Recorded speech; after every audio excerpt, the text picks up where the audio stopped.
Okay, praise God. So tonight we're going to continue talking about the life of a Christian, especially those who are under grace. So last Friday po, we talk about grace life. And tonight, ay pag-uusapan naman natin yung pong life of victory.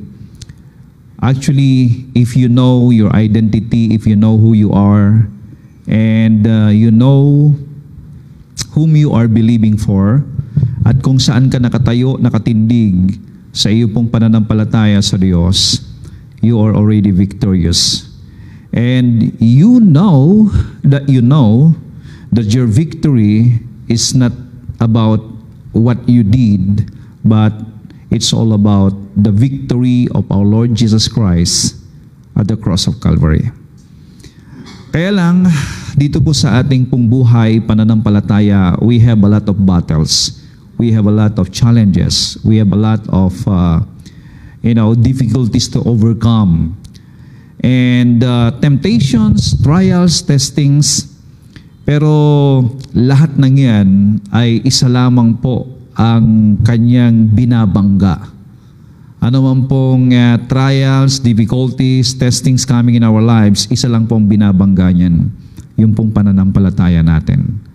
Sapagkat ang tao kapag nayanig ang kanyang pananampalataya ay nagkakaroon po siya ng focus sa mga bagay na nagaganap o sa sitwasyon na nagaganap, which is naaalis yung focus o isip, puso doon sa tagumpay na ginawa na ng ating Panginoong Jesucristo. The Bible shows us that there is a way to overcome temptation, to overcome sin, to overcome difficulties, especially sin, once and for all, and enjoy a victorious life as Christians.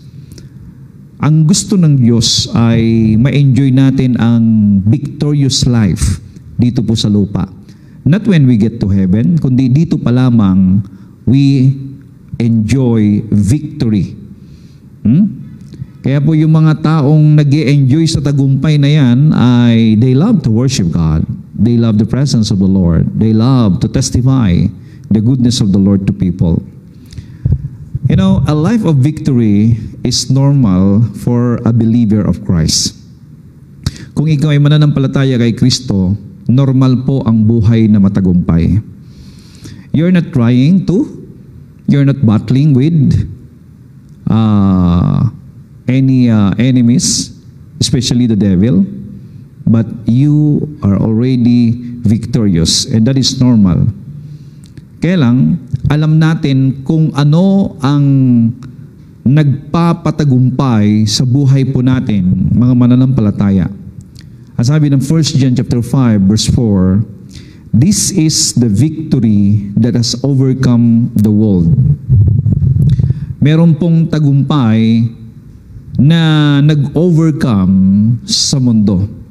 And according to this verse, it is our faith. Sabihin nga natin, our faith.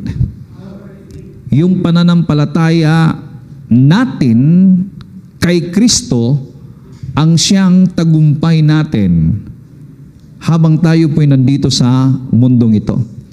Kaya kung matatag, matibay, immovable ang pananampalataya ng isang Kristiyano, then he knows that victory is normal sa kanyang buhay. At hindi po siya mag-struggle, no?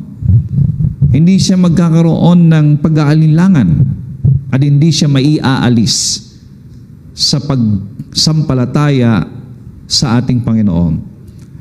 Our faith is the victory that overcomes the world. It is our faith is our victory that overcomes the world. According to 1 Corinthians chapter 15 verse 56 to 58, the sting of death is sin, and the strength of sin is the law. But thanks be to God who gives us the victory through our Lord Jesus Christ. Okay. Who gives us the victory? Who gives us the victory? God. Kaya nga, thanks be to God who gives us the victory. Kaya lang, yung victory na yan ay dumating sa atin through our Lord Jesus Christ, sa pamamagitan ng ating Panginoon Jesucristo.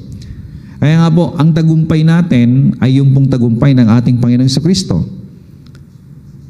At upang ang tagumpay ng Panginoong Jesucristo ay ating matamasa at ma-enjoy, ang pananampalataya ay nakaangkla doon kay Kristo, hindi sa magagawa natin. At kung ang isang mananampalataya ay nakaangkla ang kanyang pananampalataya kay Kristo, then he knows that he is already victorious. And living a life of victory here on earth is normal. Normal.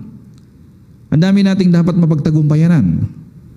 Yun lang, pagsamba mo sa linggo, ang daming kalaban, ang daming pangangailangan, ang daming gumugulo, ang daming bothering, ang daming mga distraction.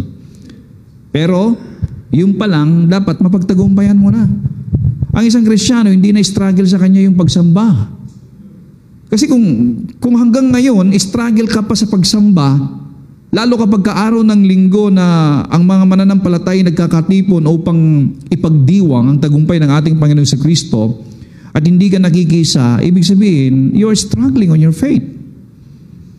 You're struggling on your standing before God, before the Lord.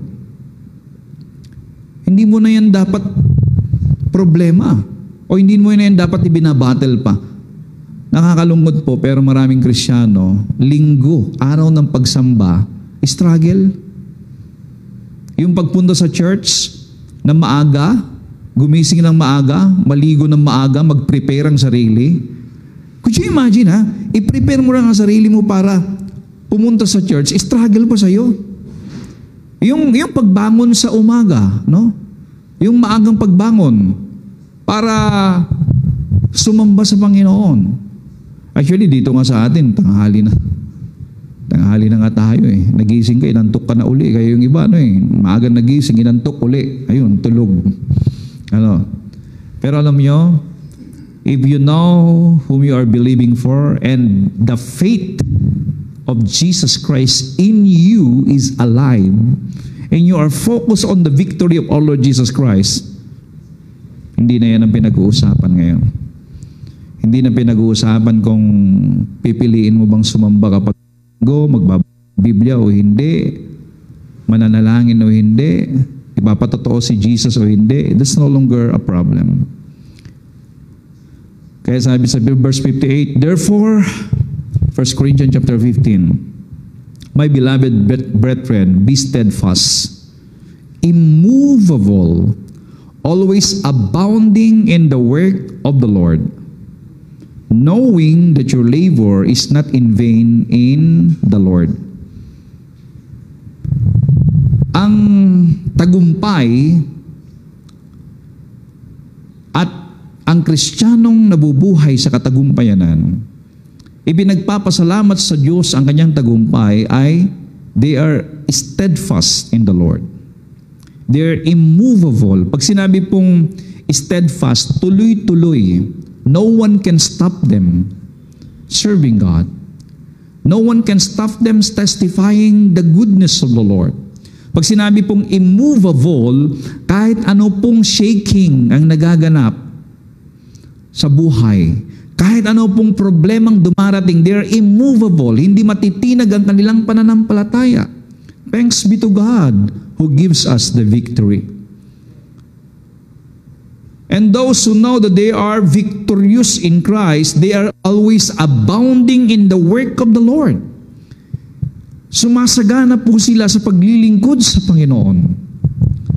Sumasagana po, sumisipag sa paglilingkod sa Panginoon.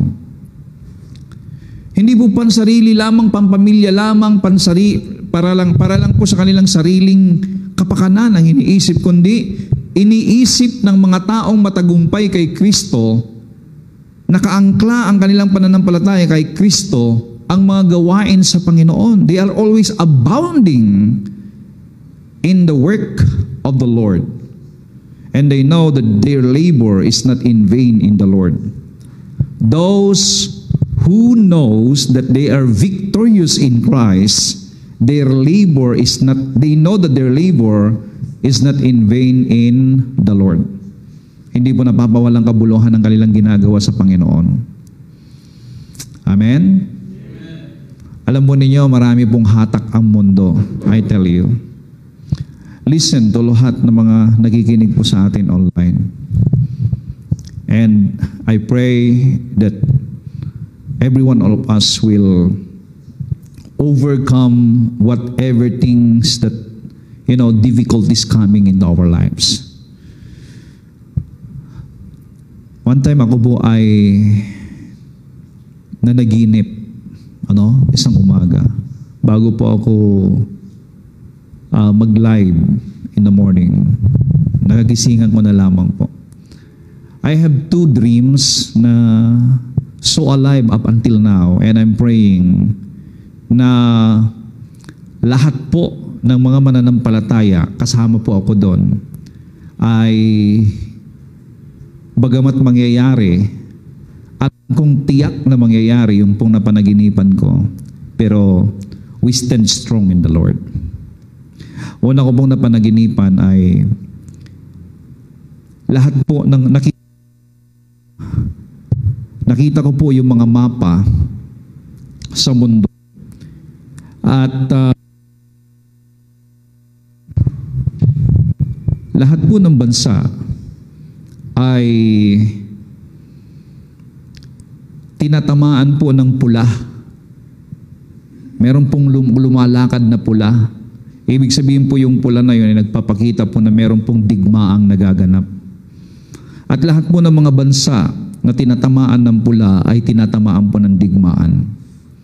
At alam po ninyo, kasama ang bansang Pilipinas, yung pong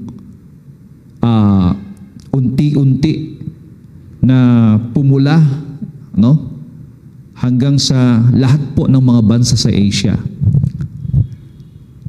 At ang medyo maliwanag lamang po ay yung pong sa western part. Ibig sabihin, there's battle. There is war. I don't know if that is literal na war na mangyayari or meron pong battle, na gagawin po ng kaaway ng demonyo. Or it might be personal, it might be in the ministry, it might be to the body of Christ, or it might be to the nations of the world. Pero maganda po doon habang nakikita ko po yun. Bagamat ako po yung nag-alala, pero hindi po ako natakot. Because I know the one whom I am believing. He is my Savior. He is my refuge. He is my shield. He is my protector. And that is the protector of everyone who believes in Him. So that is my first dream. Maya-maya na naginip uli ako. And this is very shaking. Ako po yung nandito sa building na ito at bigla pong lumindol. Yung pong lindol na yun ay napakalakas. Yung pong layo nung duyan, pagkaduyan po ng building ay 3 meters and then 3 meters. Ganun po kalayo. So ibig sabihin, tinitingnan ko po yung building dapat magigibayan sa lakas po ng lindol. At dun sa panaginip ay hawak-hawak ko po si Charis. And I am so peaceful. Although merong pag-aalala, but the peace of the Lord is in my heart.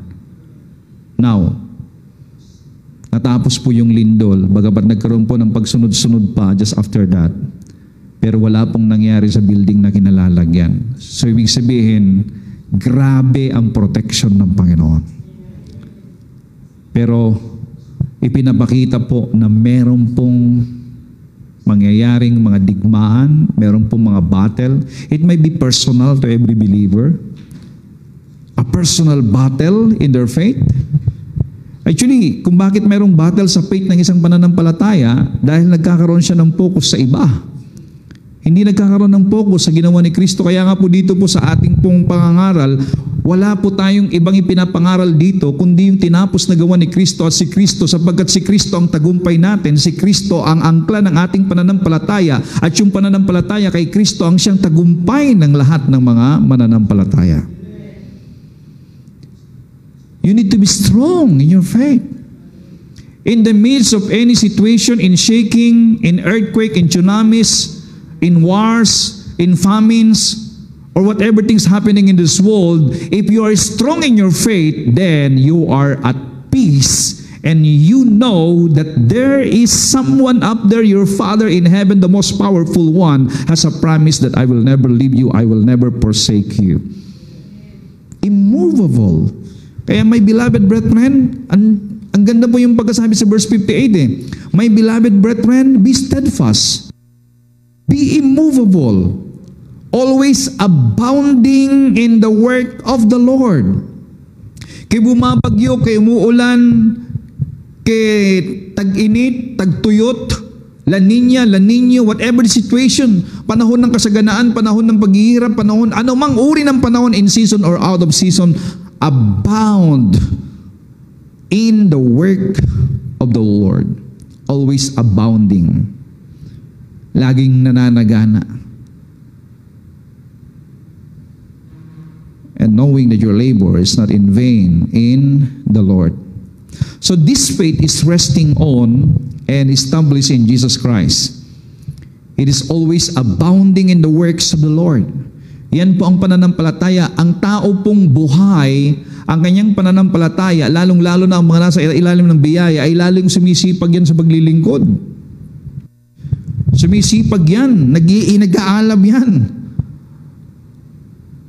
Pag sinisilaban yan, o kaya pag binubuhusan yan, kahit anong lamig ng tubig na ibuhos sa kanya, parang gasolina lang yung naibubuhos sa kanya, lalong naglalagablab. Ganyan po ang mga nasa biyaya ng Panginoon.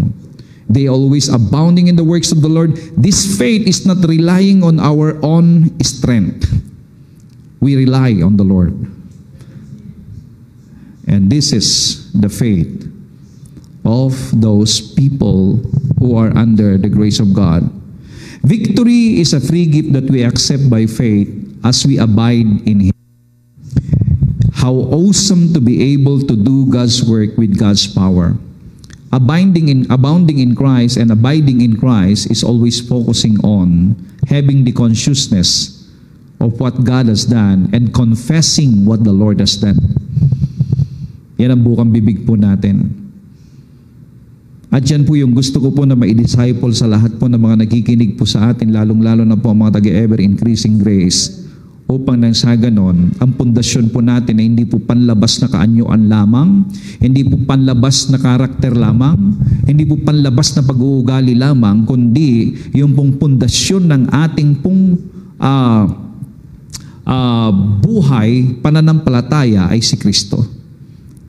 Si Kristo ang dahilan ng lahat.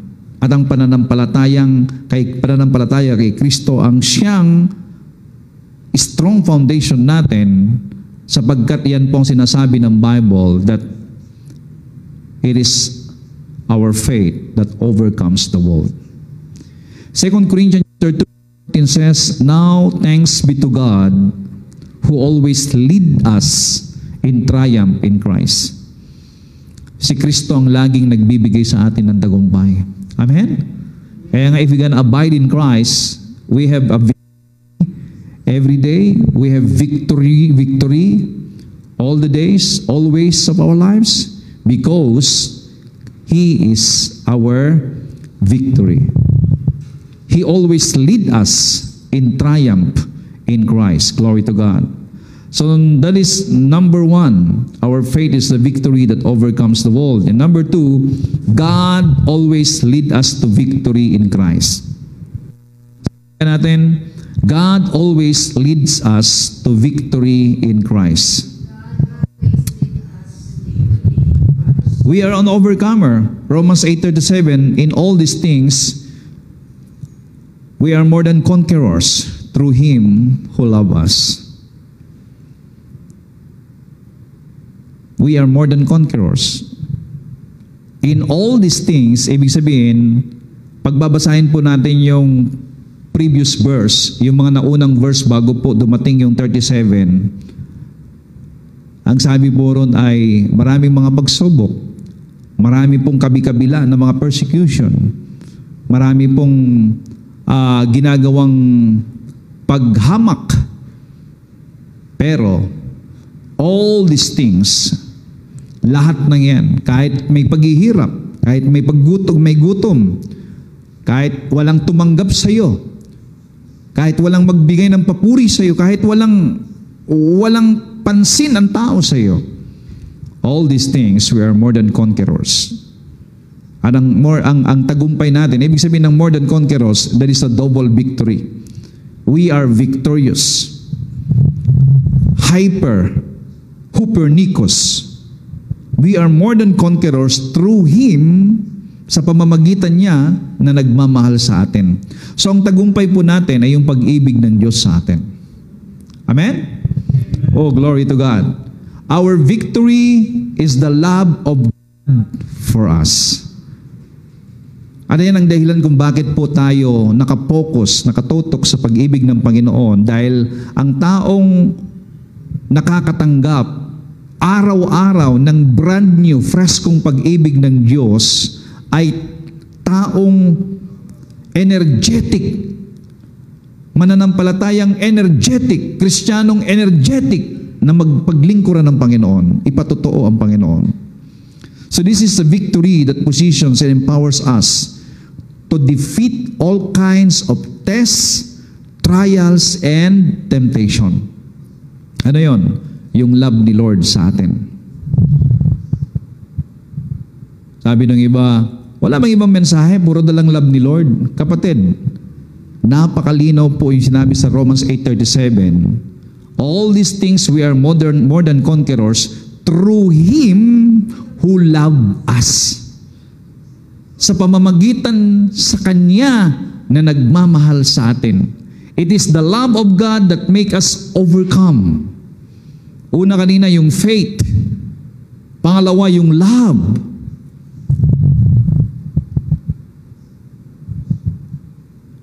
Ang taong tumatanggap, nakakaranas ng branyong pag-ibig ng Panginoon, anumang pagsubok na dumarating, pipiliin niya na sumamba sa Diyos. Sa lahat ng oras, sa lahat ng panahon. Kahit na dumating po yung sakit at karamdaman, kahit anuman pong dumating, hindi niya ipinagpapasalamat yung pangit na bagay, kundi nagpapasalamat siya sapagkat ang Diyos ay hindi nang iiwan. Nagpapasalamat siya sapagkat ang Diyos ay nagpo-provide. Nagpapasalamat siya sapagkat ang Diyos ay nagpapagaling. Na kapag dumating po ang sakit at karamdaman, nagpapasalamat siya at nagpupuri sa Panginoon sapagkat ang Diyos ay nagpapagaling. Na kapag meron pong mga dilubyo sa buhay, mga pangyayaring hindi maganda, gawa ng kaaway sa buhay, nagpapasalamat siya sapagkat ang Diyos ang restorer ng lahat ng bagay na nawala sa Kanya. He always give thanks and praise the Lord. That is a life of victory. Ang buhay na matagumpay ay nagpupuri sa Diyos sa anumang sitwasyon. Hello? Hallelujah. So you need to believe and speak these scriptures over yourself until they are a part of who you are and changes what you do. Mga kapatid, lalong-lalo na po kayo ng mga taga-ever increasing grace. At sa lahat po ng mga patuloy na sumasabaybay sa ministeryong ito, maraming salamat po, pagpalain kayo ng Diyos. I pray na mga naririnig po nating mga mensahe ng Panginoon tungkol sa pananampalataya at pag-ibig, biyaya ng Diyos sa atin, ay patuloy na magbibigay ng ignition sa atin upang makapaglingkod na maapoy, masigasig, puno ng katapangan at karunungan at punong-puno ng determinasyon whatever things happen in this world. Faith, friend, is now. Sabihin nga natin, faith is now. Ibig sabihin, faith is present now. Faith is powerful now. Faith is active now. Faith is doing something good now. Faith is powerful and miraculous in nature now. Now is the living faith that we have. So we have to expect it now. Kaya yung magbibigay sa atin ng tagumpay, we have to expect it now. Kanina habang ako po yung nagdadrive, nakikinig po ako ng mensahe. Meron po isang lingkod ng Diyos na nagsabi,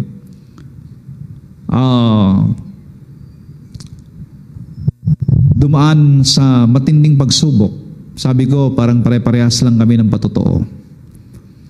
Dumating yung time na wala siyang makain sa kanyang habang siya po yung nagpapastor. Alang sabi niya, ang miyembro ko lang ay 7, 5. Yung 7, kapag low tide, nagiging 3. Pagka nagiging high tide, 6. Pag talagang mataas na mataas ang high tide, 7. Sabi niya ganun. At dumating yung time na literal na walang makain. At ang kanilang iniinom lang, ang kanilang kinakain lang ay tubig. At sila po ay napupersang mag-ayuno dahil gusto nilang mag-ayuno kundi dahil walang makain. Sabi ko, we have the same experience. Pero ito pong matindi. Manganganak po ang kanyang asawa. At kailangan niya ng $600 the time. So yung pong $600 nung panahon na yun ay napakalaki, no? Actually, kung ngayon nga $600, malaki na rin yun eh. Pero nung araw pa, $600, napakalaki yun. Ay sabi niya, ang kinikita ko lang sa loob ng isang taon ay $1,100. Could you imagine wala pang $100 sa loob ng isang taon. Ay, isang buwan. Kaya yung isang taon, $1,100 lang ang kanyang kinikita. At kailangan niya ngayon ng $600 para sa panganganak ng kanyang asawa. Malapit na. Around 2 weeks na lang. At kailangan niya mai-prepare.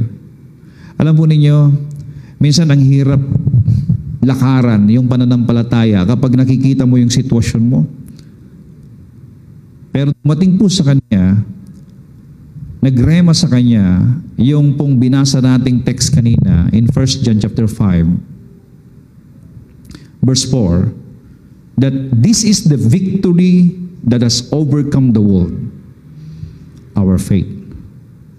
And our faith is not yesterday, not tomorrow. Faith is now. Meaning, hindi yung umaasa ka sa kinabukasan, kundi faith is now. And that faith, our faith in Christ and the faith of Christ in us is our victory. So, ang sabi niya, habang nakikinig siya sa mensahe, I tried it. Ginawa ko naman, pero bakit wala? Sabi niya, don't say you tried it. Believe it. Paniwalaan mo that the Lord will provide.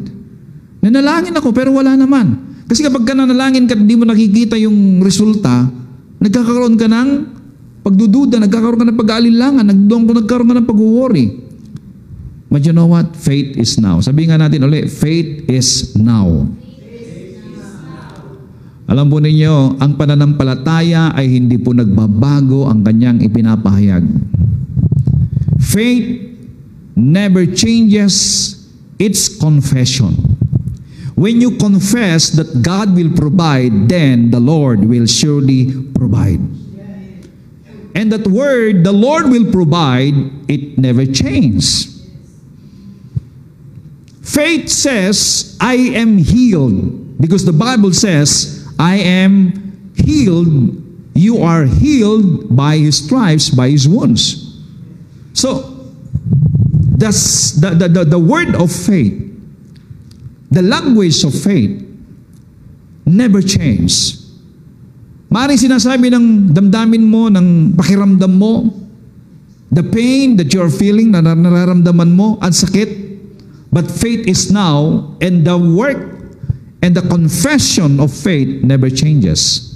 Hindi po yan nagbabago. Kahit naghihingalo na yan, ang pananampalataya ay hindi nagbabago ang kanyang sinasabi sapagkat ang salita ng Diyos kailanman hindi nagbabago. Sinabi ng Biblia, at ang taong may pananampalataya, pinaninindigan kung ano ang sinasabi ng Bible. At ang taong nakatindig sa salita ng Diyos, sinasampalatayanan ng salita ng Diyos, hindi nababago ang kanyang confession sapagkat ang confession ng taong sumasampalataya ay yung sinasabi ng salita ng Diyos. At kung bakit hindi magbabago ang confession ng isang taong nananampalataya sa salita ng Diyos, sapagkat iyong nakasulat na salita ng Diyos ay hindi nagbabago. Nakakita na kayo ng pagkaroon nagkaroon ka ng sakit, binasa mo yung Biblia, sabi niya, sa pamamagitan ng mga latay ni Kristo, nagsigaling kayo. Tapos nung nakaramdam ka ng sakit pa rin, parang walang nangyayari, depende. Pwedeng gumaling ka. Sinabi bang ganon? No. Hindi po nagbabago ang salita ng Diyos. At ang taong nakatindig sa salita ng Diyos, sumasampalataya sa salita ng Diyos, ay hindi po nagbabago ang kanyang confession. So, the confession of faith never changes. It's always speak what the Lord says, what the Bible says, what the Word of God says.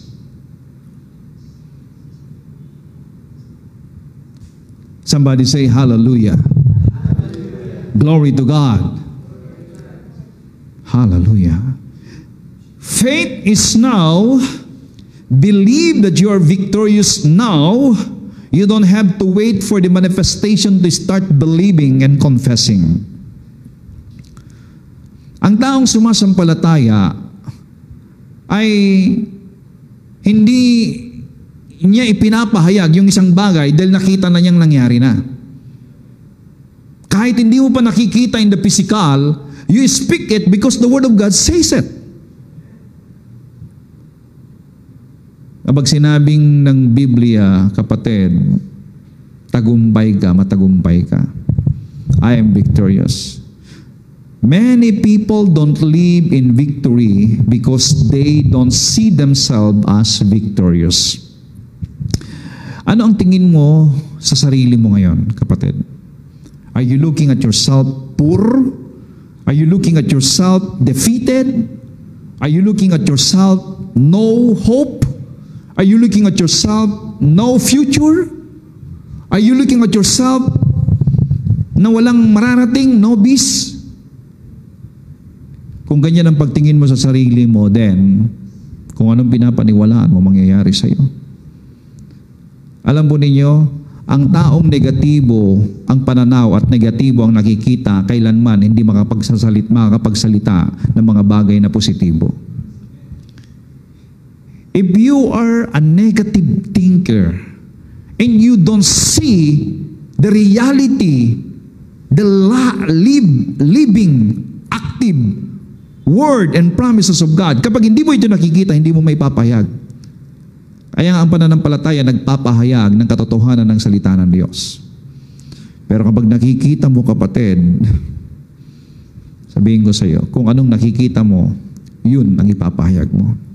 Kung anong nararamdaman mo in the spirit, not in your flesh, yun ang ipapahayag mo. Amen? Na ako po'y nagsisimula po dito sa Candelaria. Honestly, siguro bago ako pumunta dito sa Candelaria, the first time, wala pa akong bansang napuntahan. Wala pa akong bansang napuntahan. Pero nagsimula ako dito, Bible study pa lang, nagkaroon ako ng desire na makapunta sa ibang bansa to do mission. And you know what? If you have the vision, then the Lord will give you the provision. If you have the vision, there is a way na mabubuksan. Ay nakarating tayo sa ibang bansa. The Lord provided everything. Hindi ko nga rin alam kung bakit ako nakarating sa ibang bansa. At you know what? Nung nandito po ako, nagsunod-sunod. Yung pagpunta sa ibang bansa, libre lahat. Libre ang ticket. Pagkatapos uuwi ka, may blessing pa. Hindi ba biyaya ng Panginoon yun? Well, sa iba na may pera, mayaman, may negosyo, para sa kanila, normal lang yun. Tsaka hindi yun himala para sa kanila. Pero sa akin na nabubuhay sa pananampalataya, it's a miracle. Ibig ko sabihin, bago pa man nangyari,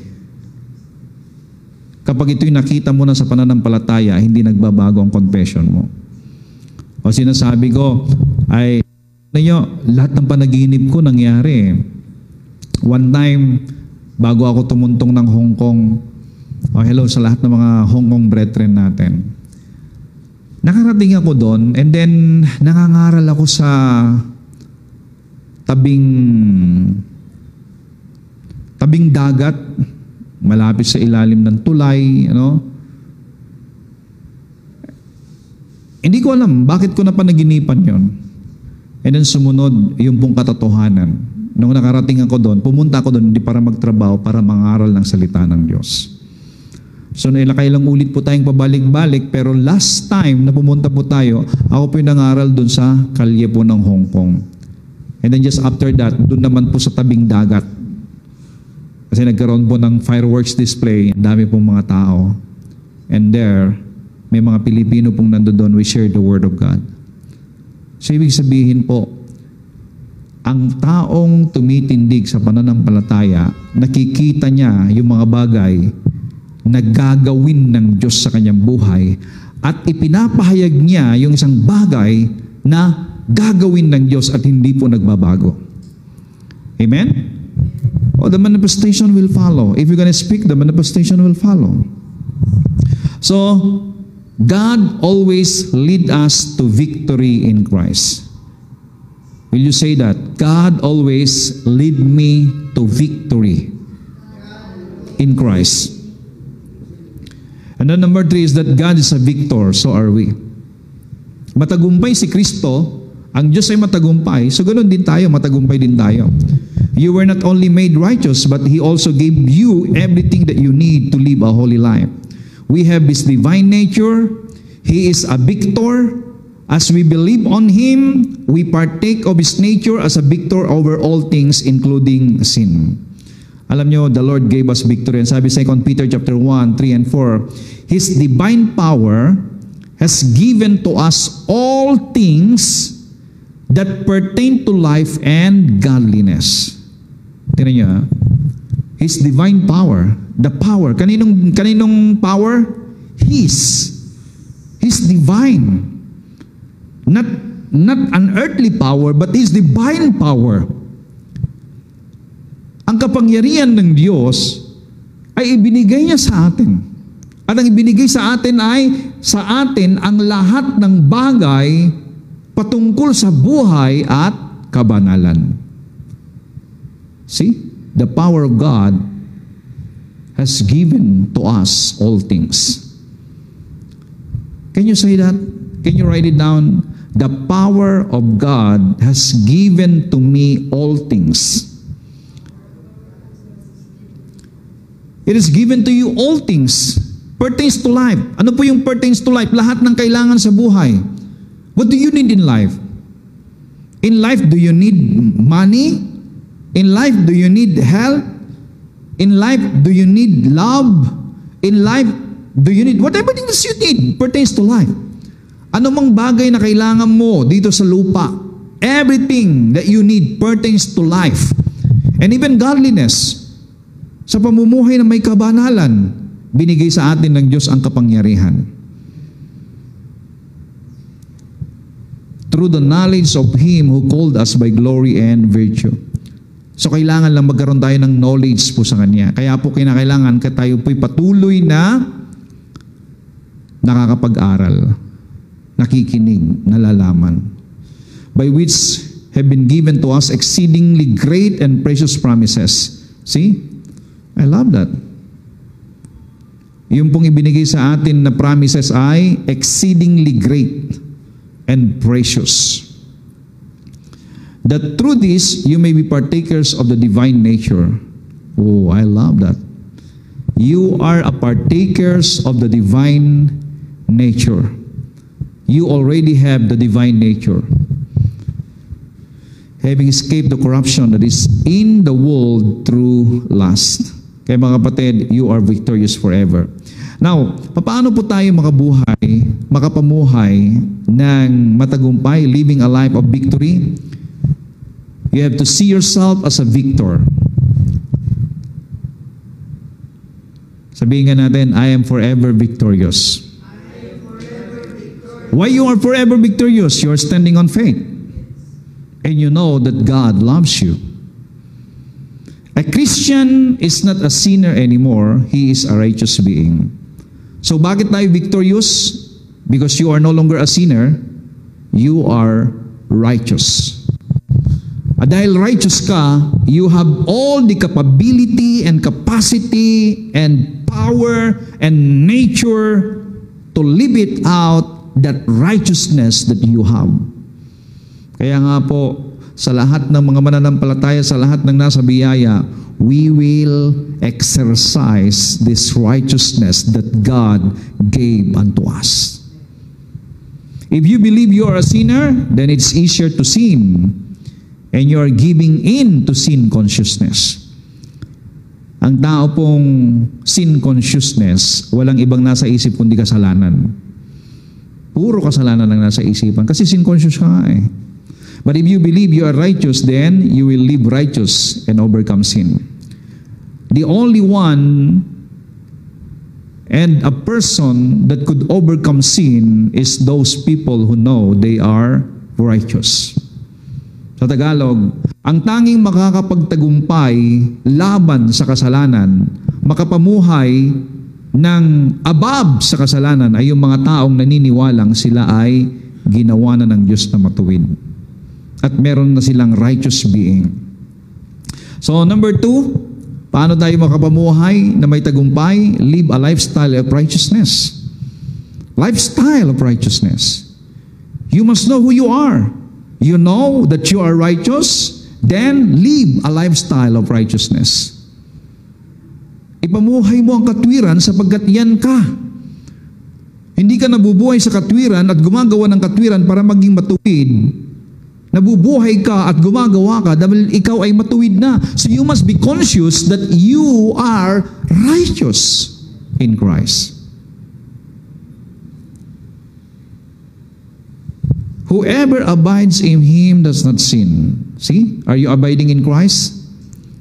You are in Christ, right?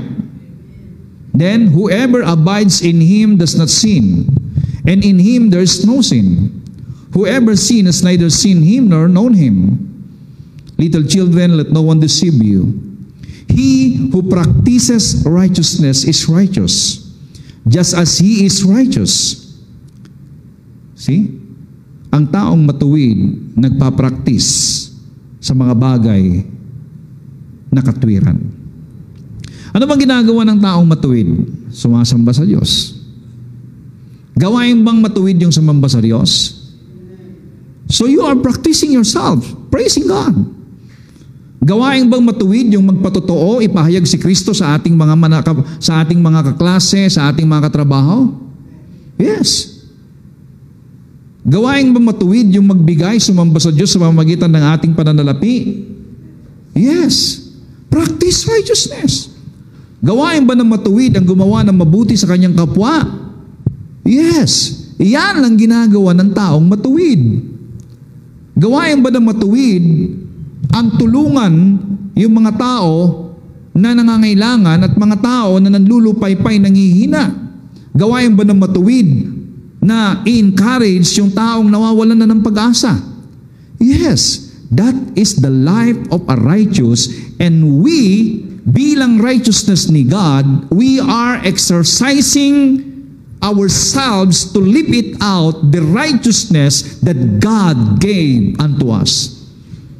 This is the life of victory. Hindi yung righteous ka pagkatapos Hindi ka sumasamba sa Panginoon, hindi ka pumupunta. But gawain ba nagbabasa ng Biblia? Yes. Gawain bang matuwid yung ikaw ay nakikipag-usap sa Panginoon? Yes. Eh kung hindi mo ginagawa mga bagay nito tapos matuwid ka, you are not exercising. Let no one deceive you, little children. He who practices righteousness is righteous, just as he is righteous.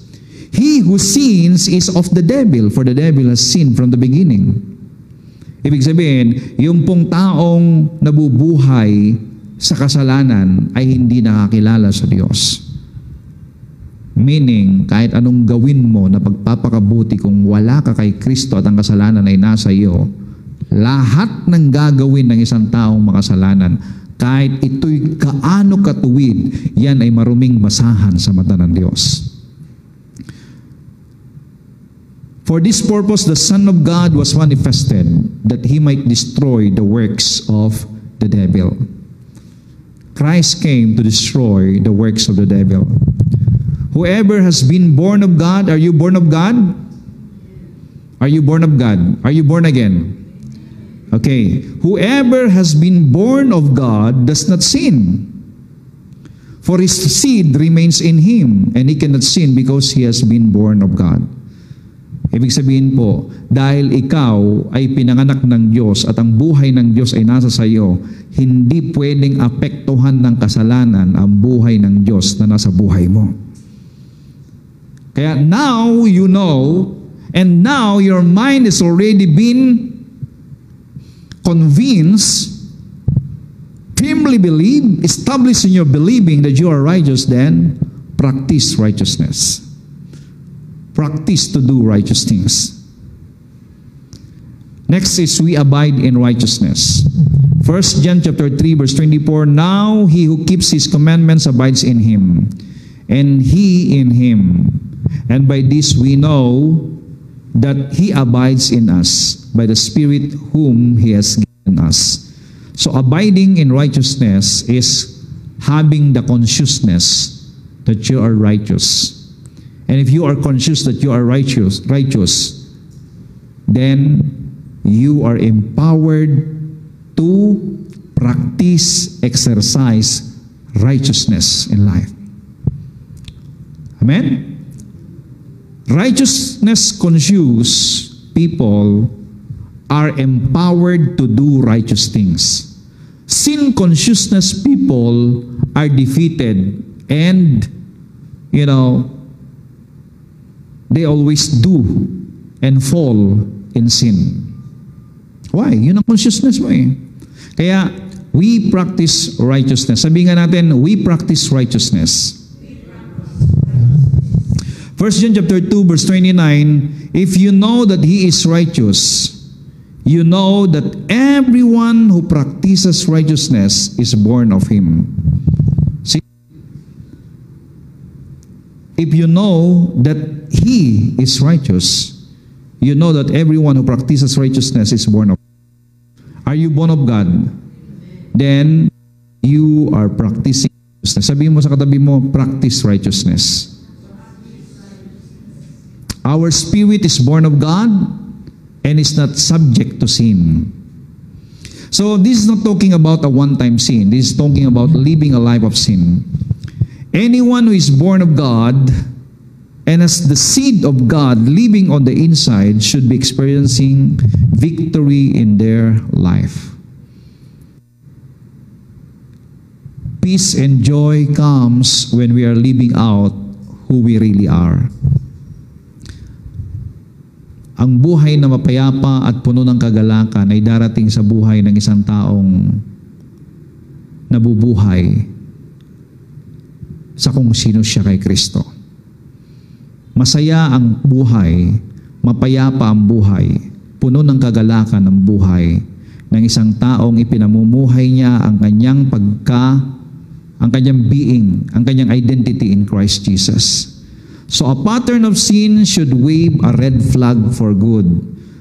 Ang sabi ng Romans chapter 6 verse 13, do not offer any part of yourself to sin as an instrument of wickedness, but rather offer yourself to God as those who have been brought from death to life, and offer every part of yourself to Him as an instrument of mga kapatid, this body, that body should be offered up to God as an of righteousness. According to this verse, offer every parts of yourself to Him as an instrument of righteousness. Be determined that you're gonna offer this body as an instrument of righteousness. Sometimes you don't feel like worshiping God. Sabi ng katawan mo, ang magdidesisyon na sumamba sa Diyos ay ang kaluluwa mo. At yung kaluluwa na yan dapat ay hinahatak niya yung katawan, hindi yung ikaw nagpapahatak sa gusto ng katawan, because this body cannot worship God unless your mind decide to worship God. Kaya kinakailangan po ay hatakin ng ating espiritu ang iyong kaisipan na sumamba sa Diyos, at ang iyong espiritu at ang iyong kaluluwa, ang iyong kaisipan ay hatakin ang katawan na ito na sambahin ng Diyos, paglingkuran ng Diyos, gumawa ng bagay na mabuti, sapagkat diyan ka nilikha. Ang sabi ng Ephesians chapter 2 verse 10, God created you for good works. Nilikha tayo ng Diyos for good works. God saved us for good works. Do not offer your body, yourselves, for wickedness. Ang sabi, do not offer any part of yourself to sin as an instrument of wickedness. And that's the last part, offer every part of yourself to Him as an instrument of righteousness. For sin shall no longer be your master, because you are not under law, but under grace. Meaning, to those people who are under grace, they are offering up themselves an instrument for righteousness and not for wickedness. This body is of God. Your body is of God. Therefore, offer it to God as an instrument. Worship Him. Hatakin mo yung sarili mo na umupo at makinig ng salita ng Diyos. Hatakin mo yung sarili mo na sumamba sa Panginoon. Hatakin mo yung sarili mo na gamitin yung dila mo na ipatotoo ang ginawa ni Kristo at ipahayag sa lahat ng tao. Hatakin mo yung sarili mo na magbigay sa gawain ng Panginoon. Hatakin mo yung sarili mo sapagkat yan ang dahilan kung bakit ka nilikha ng Diyos na matuwid, banal. At yan ang dahilan kung bakit minamahal ka ng Diyos, sapagkat nasa iyo, nasa atin ang buhay ng Diyos. You are not born from this earth. You are born from above. And that is the nature of God in you, my friend. And this is the life of victory. Hallelujah. Thank you so much, Lord. Shall we worship the Lord? Shall we worship our God? Hallelujah. Father, thank you. Thank you for the message tonight. Peace and joy comes when we are living out who we really are. Again, peace and joy comes when we are living out who we really are. Thank you, Jesus, my Lord.